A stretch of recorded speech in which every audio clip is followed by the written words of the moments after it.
Hey everyone, welcome back to another week of KNR 382. This is our last week of content. I know that makes you very sad, but we'll kind of end on a fun note, I think, by looking at this unit on intellectual property law. So we'll define this concept on the next slide, but real quickly, I just want to note that this is a really expansive area of the law.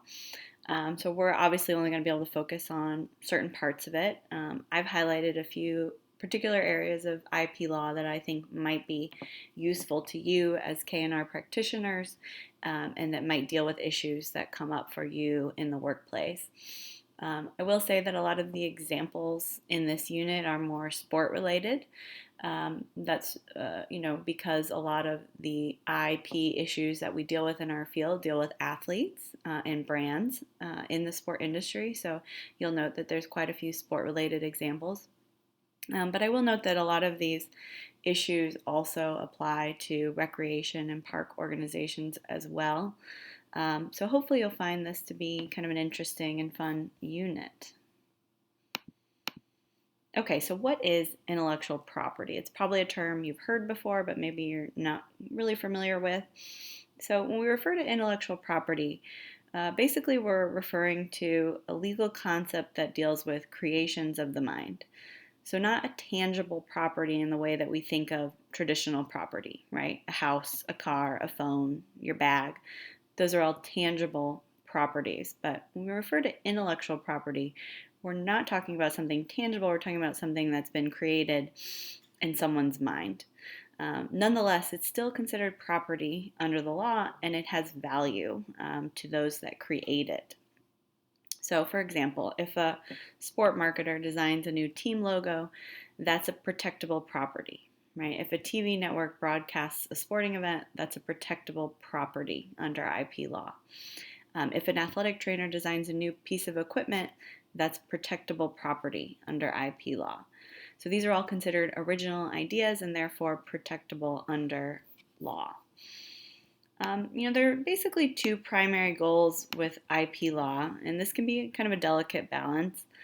On one hand, we're trying to protect the individual creator, right? So the person who invented a new concept or idea, we want to make sure that they're rewarded for that, typically that they're able to profit off of that creation. On the other hand, we also want to protect that First Amendment right to free speech, meaning we want to limit the amount of limits we place on people using other people's ideas. So you'll notice if you dig a little bit deeper in a lot of these IP laws that there are limits to the number of years people can own intellectual property rights. And also, the idea behind a lot of these intellectual property laws is that we want to protect consumers. Particularly, we want to protect consumers from confusion, right? We want to make sure that they know what it is that they're purchasing and who they're purchasing those products from. So a lot of IP law is in place to protect consumers.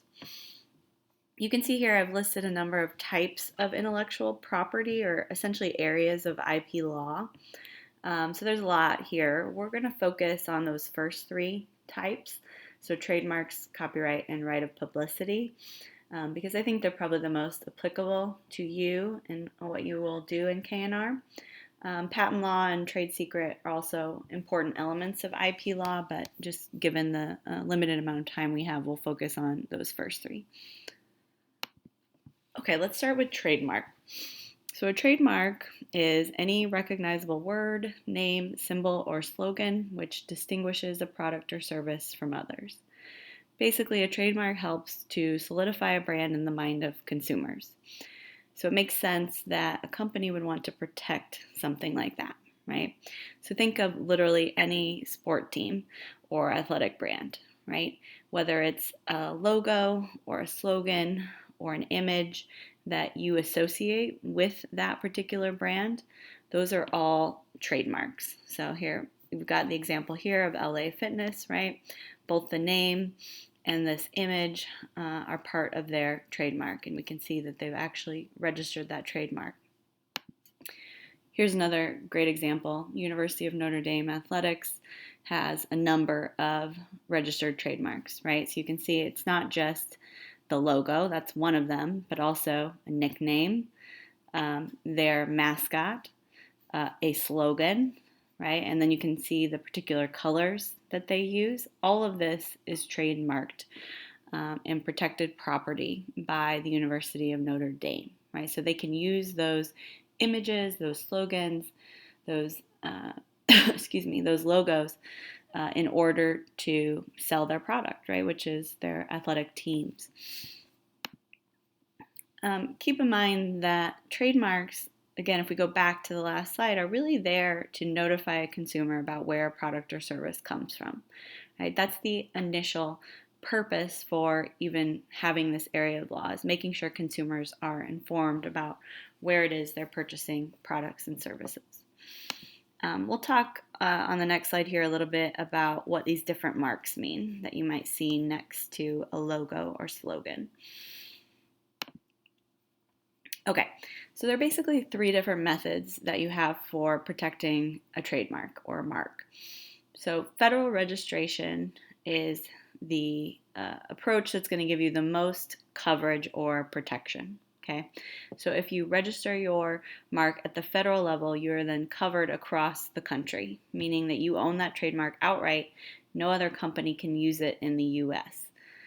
So as you can imagine, this is probably the most costly approach to registering a trademark because you probably have to hire a lawyer, do some more advanced paperwork, and pay a higher fee, typically $250 to $300. In the grand scheme of things, probably not a lot. This is going to give you the most protection under trademark law. If you register at the federal level, you're going to get one of these R's, right? The R with the circle around it designates that that company has filed for federal trademark registration. So a couple things that federal trademark registration include: legal presumption that you own that mark and you have the right to use it nationwide for goods or services that you've covered in your application. Federal registration is also superior to state registration, meaning that if federally registered marks was in use before a state registered mark, then the federal registrant can stop a state trademark owner from using its mark. Excuse me. One thing to note about federal registration is that it does require the use of a mark in interstate commerce, meaning if we think back to our antitrust unit, that company has to be doing business across state lines in order to gain that federal registration mark. So if the mark is only used in one particular state, then registration at the state level might be more appropriate. And state registration can also be protective for your brand. So think about like a small kind of mom and pop sport or recreation organization that only does business in the state of Illinois. They would probably be fine to do state registration. So with state registration, you're looking at minimal paperwork, smaller fees, but it does put a record on the books, right, at least within that state. So now if you're a small business that only does business in that state, state registration is pretty much the highest level of coverage you can get. So if you see a company with TM on it here, that will indicate either state registration or what we call right to use or first use.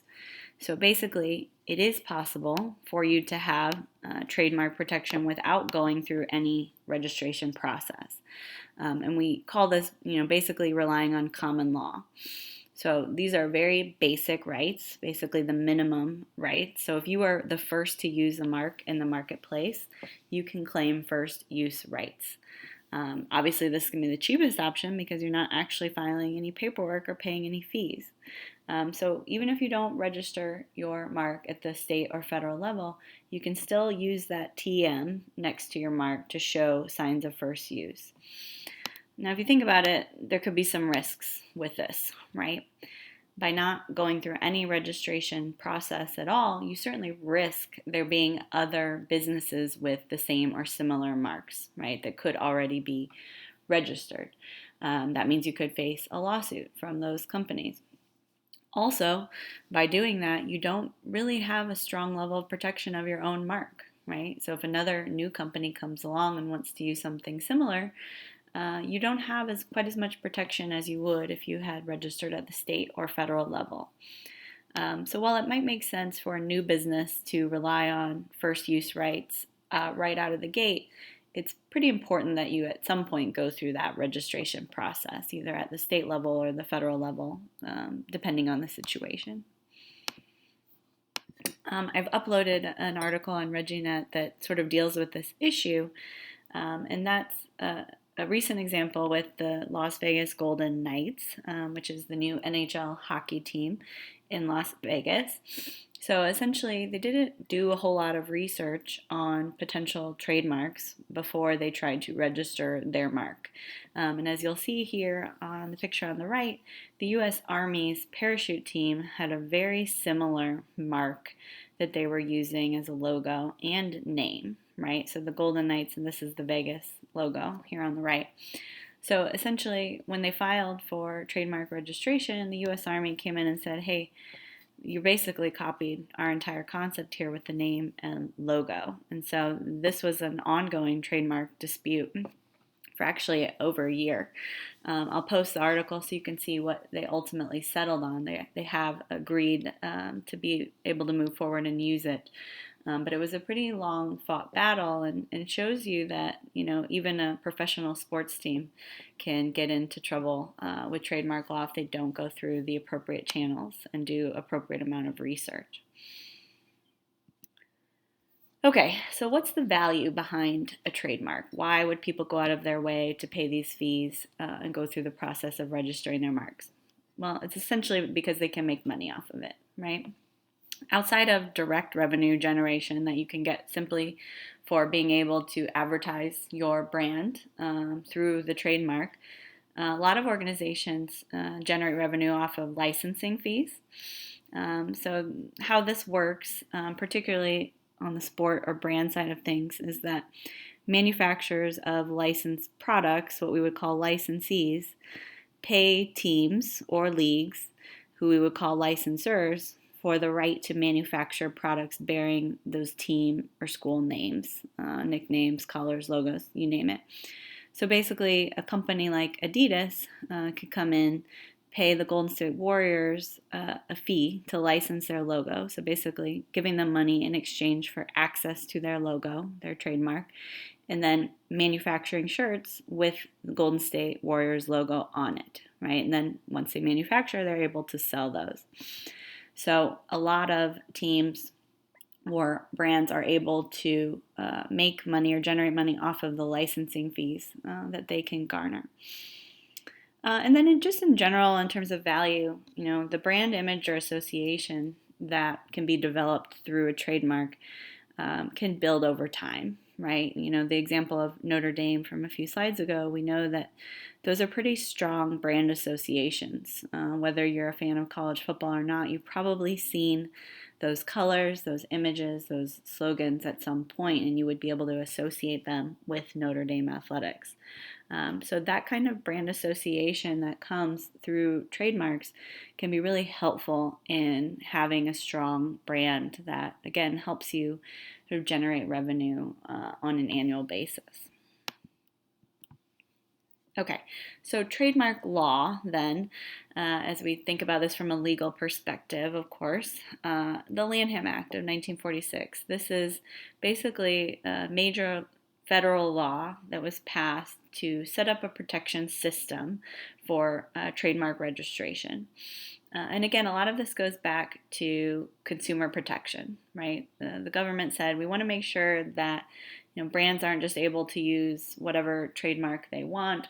We want to make sure that consumers aren't confused by the products and services in the marketplace. So we're going to create this system, the structured system that will have brands or companies file a registration in order to protect their marks. So basically what this law did in the 1940s was granted our U.S. Patent and Trademark Office, which is known as the USPTO, authority over trademark registration. So basically they get applications at the federal level and they determine whether or not to approve a registered mark. And again, the whole idea here behind a law like this is so that there's this body that's sort of watching and making sure that brands aren't causing confusion to consumers. So having this system, basically this huge file of existing marks, this office can determine whether or not a mark is already in existence. With that said, keep in mind that there really is no federal department charged with investigating potential infringement of trademarks. So this office goes through the process of examining new marks for registration, but they're not out there making sure that other companies aren't using existing marks to profit, right? So really it's up to the individual trademark owner to keep a watch on the marketplace and make sure that other companies aren't utilizing their marks to profit or confuse consumers.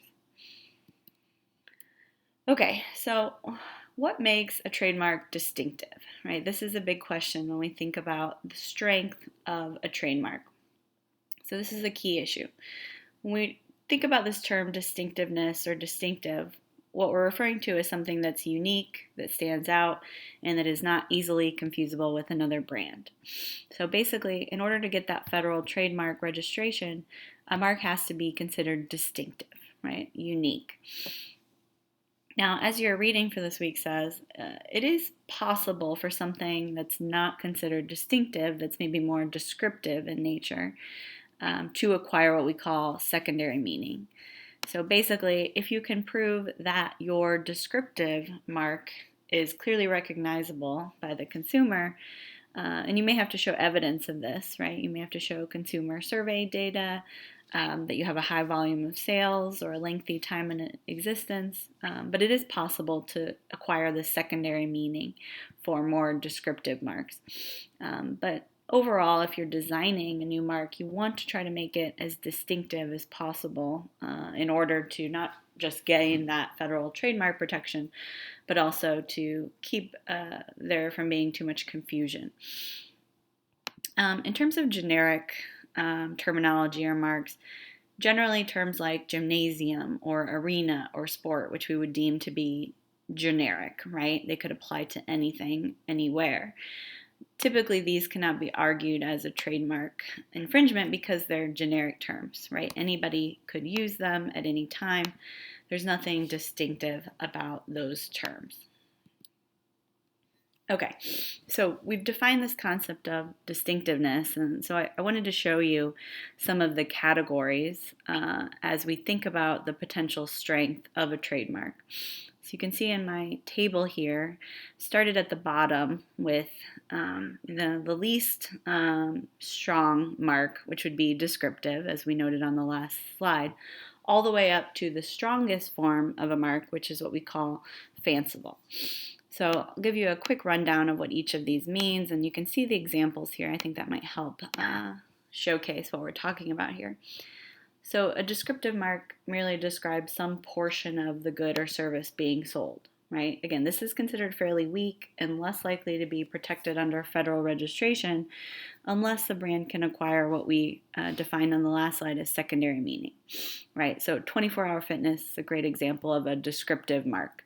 All it's doing is describing the product or service, right? If you come to this gym, you have 24 hours open, you can work out at any time, right? So pretty descriptive. So it is possible for them to acquire registration, and they have, but most likely because they were able to acquire secondary meaning, right? They were able to show evidence that their consumers have acknowledged them as a strong mark. But in general, these descriptive marks are less likely to be protected. Okay, suggestive marks. Basically here we're talking about a mark that suggests a quality or characteristic of the goods or services. So in this case, I use Jaguar as an example, right? So they use this animal, the Jaguar, for this car company.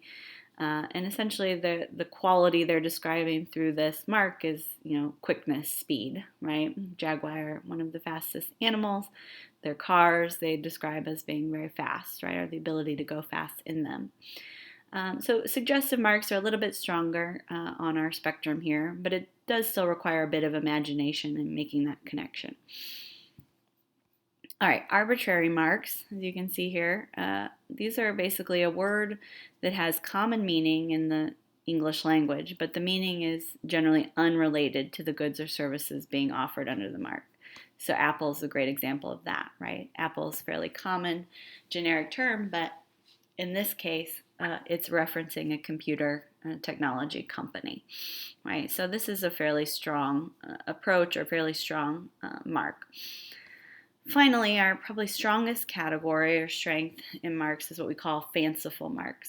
So these are deemed to be the most distinctive marks, and essentially they're made-up words that have basically been invented for the sole purpose of functioning as a trademark. Right? Nike is a great example of this. Others, Pepsi, eBay, Reebok, again, these are made-up words that have been developed specifically to be a trademark for that company. So those marks generally are considered to be the strongest or most distinctive, right? Because there's really no way to have consumer confusion when you've made up your own term. Okay, so just keep this spectrum in mind as you're thinking about the different types of trademarks that we look at, and how, the more distinctive a mark could be is likely to not only strengthen its brand in the marketplace, but also, make it a little bit easier to obtain that federal registration. Okay, we mentioned this concept of generic terms and how generic marks generally don't have a lot of protection under federal law. And here's a great example of that in real life. So this Physique 57 company was a bar studio in New York City. And basically what they did is they tried to file a suit against this other bar studio, Bar Physique, claiming that there was a trademark infringement, right? So these two bar studios are both in New York City. Physique 57 said that Bar Physique was infringing on their trademark because they used the word physique in their name.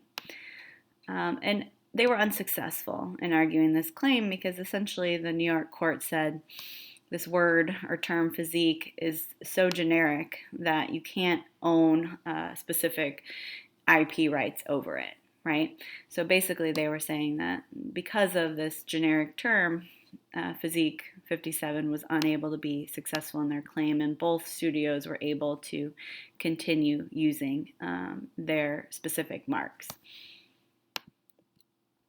All right, so trademark infringement then, as we think about trademarks and what makes them distinctive, we also need to talk about the legal issues surrounding trademark infringement. So basically, trademark infringement occurs when any trademark is reproduced or imitated without permission of the company that owns that mark. So there are a few elements to these cases, which we'll look at on the next slide, but note that one of the most important issues in determining infringement is whether or not the reproduction is likely to cause confusion on behalf of the consumer. Remember, trademark laws in general are consumer protection laws. So as much as they are there to protect the trademark owner, there's also this concern about protecting consumers.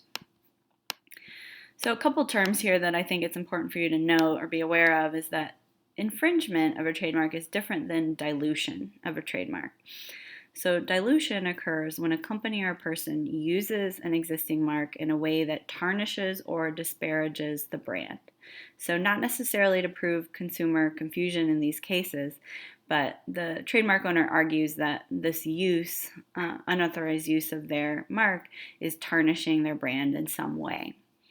So, for example, your reading talks about this example case. So, singer-songwriter Cameron has this album that he releases, and you can see here in designing the album, they've taken what some version of the NBA's logo, National Basketball Association, and changed it, obviously. So, still holding the ball, but now on the other hand, holding the gun, right?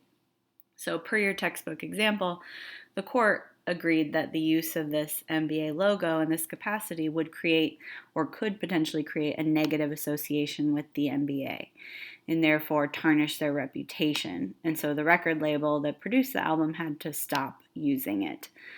So that's an example of dilution. Okay, so trademark laws, as I mentioned before, are enforced by trademark owners, right? Meaning that in order to be successful in a claim, those trademark owners would have to file a case potentially. There are a few potential remedies if someone feels like their mark has been infringed upon. So they could file a lawsuit and seek monetary damages, which does happen at times. But what often happens first in these cases is what we call the filing of an injunction. So what that means is essentially a warning, right? So if a trademark owner sees that another company or brand is using its mark, they might have their lawyer draft up a letter that basically tells that person or organization to stop using the image or logo, or we will move forward with a legal case. So again, filing an injunction is not quite as far as going to court, but it's meant to be a warning or a stopgap to say if you don't stop using our mark, we will move forward with charges. Okay, so what does a trademark infringement lawsuit look like? So basically, burden of proof in these cases is going to be on the trademark owner to show that their mark has been infringed upon, right? So not only do they have to monitor the marketplace for these things, they have to prove their case in court. So 3 elements here that we have with a trademark infringement lawsuit. The first 2 are very straightforward. The third is a little bit more complicated, and we'll talk about that at length. First element, they have to be able to prove that it was an unauthorized use of the mark. So basically, unauthorized just means that that organization or person did not have permission to use the mark, right? Again, pretty straightforward and easy to prove in court. The second element is they have to be able to prove that the mark that's been used in an unauthorized fashion is actually a protectable property interest.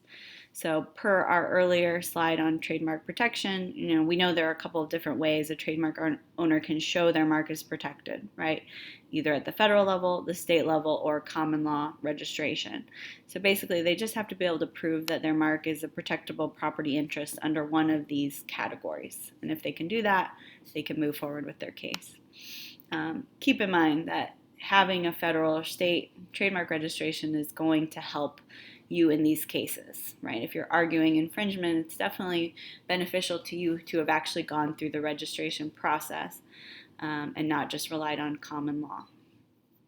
All right, last element here, and the one that's a little bit more complicated, is that the owner has to be able to show a likelihood of confusion among consumers as to the source or origin of the goods or services.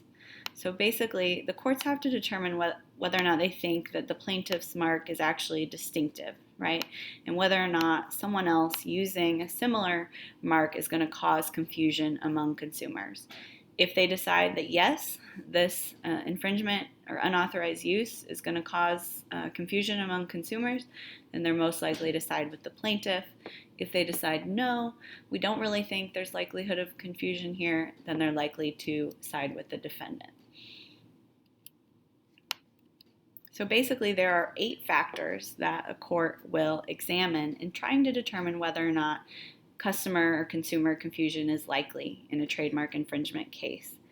So they'll take these one by one, and then they'll weigh the outcome of each factor.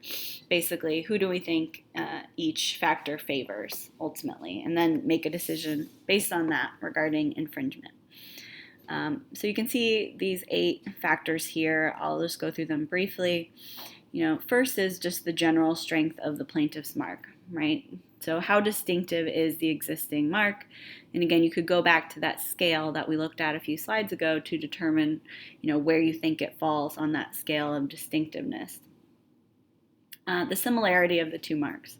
So when you compare them side by side on paper, how similar are they to the naked eye, right? The more similar they look, the more likely that favors the plaintiff, right? The similarity in the products involved, right? So are the products being sold or are the services being sold similar or dissimilar, right? The more similar the products are, again, the more likely that's going to favor the plaintiff, right? If they're completely different industries or services, then that might be more likely to favor the defendant. All right, the market channels involved. The court's going to say, how are these companies getting their products and services marketed to consumers, right? What are the marketing channels that they're using? Are they marketing these products in the same region? Basically examining how these products or services are being advertised and what channels each company is using to sell those products or market those products. So they would want to examine those and try to see if there are similarities, right? The more similar they are, the more likely that's to favor the plaintiff. Okay, so there are 4 other factors here, right? So they're also going to look at the distribution channels involved. So is the defendant using the same distribution channels as the plaintiff, right? Are they selling these at similar stores? Do they both have online websites that they're selling these products on? Obviously, if they're using similar distribution channels, then that's more likely to favor the plaintiff. All right, this one's important, right? Actual consumer confusion. So this is where you could potentially show consumers both images and then ask if they can tell the difference or ask if there's confusion about which brand is which. You can collect this data via surveys, right? And that this could be really helpful to the plaintiff's case, right? If they can show that consumers are unable to tell the difference between the 2 marks. The intent of the defendant. This one's interesting and kind of harkens back to our conversation surrounding reckless misconduct, right? Where we really have to get into the mind of the defendant to determine their intent. So in this case, we're asking the question, to what extent is the defendant trying to capitalize on the consumer recognition of the plaintiff's marks? So did they purposely go out, take this mark, and then try to use it to generate revenue, right? If that's the case, that's definitely more likely to favor the plaintiff. But if they could argue that, hey, they had no idea this other mark existed, it was purely an accident, and they're apologizing for that, then that would certainly favor the defendant. Finally here, the last factor the courts will look at is the sophistication of potential buyers. So when we say sophistication, basically we're talking about their awareness in the marketplace, right? So how likely are these typical buyers to be misled, right? Do they have a high level of expertise or knowledge about the industry or industries, or do we think that they're more likely to be misled? This one could be a little bit complicated to figure out, but it's certainly an important factor to consider as you're thinking about this issue of confusion. Okay, so those are the 8 factors that a court will look at. All right, so there are some defenses to trademark infringement that you should be aware of as a potential defendant. This first is this concept of fair use, right? So basically, there are some situations where it is okay to utilize existing trademarks and not be sued for it. So free speech, for instance. If the news is reporting on a story involving a brand and they show that trademark, they have the ability to do that under the First Amendment. For comparative advertising and educational purposes. If you see a Pepsi ad and they're using the Coke trademark in that ad, that's not trademark infringement, right? Because they're doing so for comparative advertising purposes. So as long as they're not misleading consumers, they're allowed to do that. Obviously throughout this whole lecture series, I've used a number of trademarks, right? And obviously I don't own those marks, but because I'm using them for educational purposes, I can do that. All right, another defense to trademark infringement is parody. So if the use of the mark is for imitation or mimicking of work closely for comic effect or ridicule, then that's okay. So basically, as long as you're not tarnishing or diluting the brand through the parody, then generally it's deemed to be okay. So you've seen probably a number of parody accounts on social media, right? Most social media brands like Twitter, Facebook have specific policies about parody, right? So some specific requirements that have to exist in order for you to parody a mark or existing brand. So it's just important to be aware of those. Finally, another defense to trademark infringement is this concept of abandonment. So basically, if a trademark owner deliberately ceases use of their mark for 3 or more years, then they've abandoned that mark. And then at that point, that mark can then be used by other companies. I believe your book uses the Brooklyn Dodgers bar and restaurant example to showcase that concept of abandonment. All right, so I'm going to pause here, give you a little break, come back around, and I'll do a shorter, I promise, lecture on copyright law and right of publicity.